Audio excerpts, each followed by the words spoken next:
Bonjour tout le monde, Assalamu alaikum. Je suis à côté de la Seine River. Oui, je sais parler Bangla, s'il vous plaît. সকলে ভালো আছেন?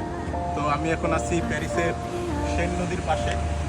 তো আজকে আমি আমার বন্ধু রায়হান ঘুরতে বেরোইছি বিকালে কর্মব্যস্ত জীবনের একটি ছুটির দিনে। তো চলেন আজকে আমরা এই নদীর পাড়টা ঘুরে দেখি এবং আপনাদের মাঝে শেয়ার করি এই জায়গাটা কতটা সুন্দর। প্যারিসের অন্যতম সৌন্দর্য এই সেন নদীর ধার দিয়ে সব কিছু।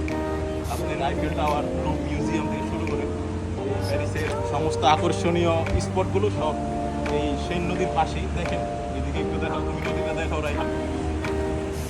এই যে নদী, ওইদিকে দেখাও।